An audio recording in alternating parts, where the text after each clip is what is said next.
Ngayon naman, ipapakita ko sa inyo yung simulation, no? Yung actual na paano kumikita sa loob ng secret.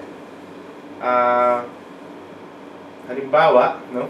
Kung ikaw yan, at ikaw ay pumasok na agent, no? Bumili ka ng product ng secret, nagbayad ka ng agent fee, agad-agad, yung binabanggit ko kanina, sa bonus meron kang 1,500 yen.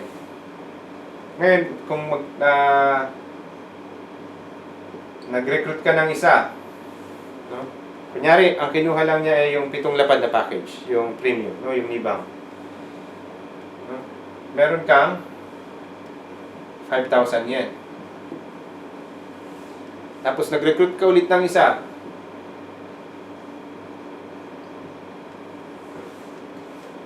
Na kumuha lang ulit ng maliit na package, no? Meron ka ulit 5,000 yen. Sa ganyang structure pa lang, no? Dalawa pa lang ang nilagay mo, may kikitain ka na kagad dyan na 11,500 yen, no? Ichimang Sengo Haku yan. Ngayon, pag ginawa mo yan within 28 days, no? At maraming mga agents sa loob ng halos isang buwan pa lang na operation o ng recruitment ng secret, wala pa actually isang buwan, marami nang nakagawa nito, no? Kapag itong structure na to ay ginawa mo, nag-recruit ka ng 2 tao within 28 days, yung binabanggit ko kanina, meron kang bonus na 2 lapad. Sa ganyang structure pa lang, pwede ka nang kumita ng 31,500 o samang Sengo Haku yan. At marami nang nakagawa niyan, no? Sa loob ng 3 linggo, no, na recruitment. Yan yung isang senaryo, kumuha ng maliit na package. Bibigyan ko naman kayo ng isang iba pang senaryo, no? Kunyari, ikaw yan ulit, naging agent ka, meron kang 1,500 agent. Ito ay actually example na nangyari dun sa isang kasama naming agent, no? Nag-recruit siya ng isa, ang kinuha yung maliit na package, no? Kumita siya dun ng 5,000 yen. No? Kinuha yung 7 lapad na package. May nirecruit siyang isa, no?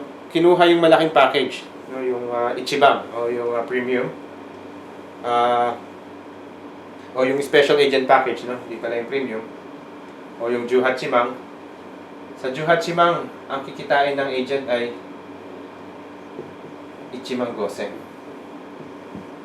So sa ganyang dalawa pa lang, ano? Kumuha to ng Ichibang, kumuha to ng Nibang, no? Yung Juhachimang, yung nalamang na package.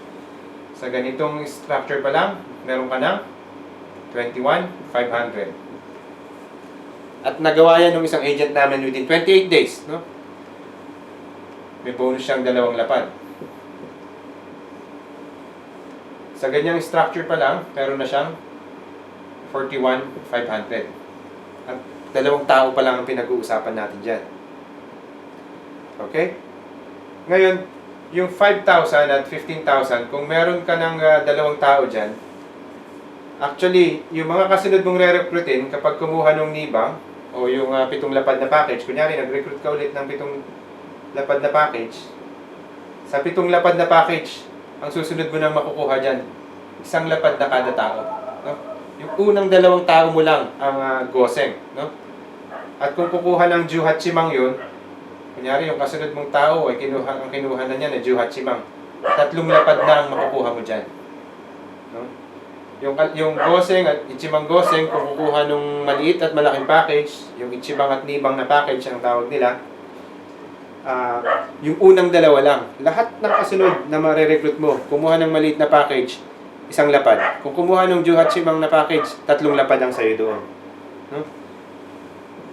Kaya kung sakaling, kunyari ito, kumuha ulit ng 2 at nakakuha ka ulit ng 1, meron ka ng 8 lapad, no? At may nakagawa na niyan sa amin, ano, within 3 weeks ng ganyang structure. Nag-uusap pa lang tayo ng 5 tao na ganito pa lang kasimple yung structure. At nagsisimula pa lang ang Secret Japan, no? Sinasabi ko na between January hanggang March na ang founders period ng ah, ng Secret Japan. After that, magbubukas na siya, no? At malamang mas marami na at mabilis ang papasok na agent. Ngayon, paano kung puro Ichiban ang napapirma mo? Di, mas malaki yung kikitain mo. No? Yan yung agent recruitment. At yung bonuses, pinakita ko rin sa inyo. No? Kung gaano kabilis bumalik yung return of investment ng inyong pupuhunanin sa loob ng secret. Yung susunod kong ipapakita ay yun namang team commission. No?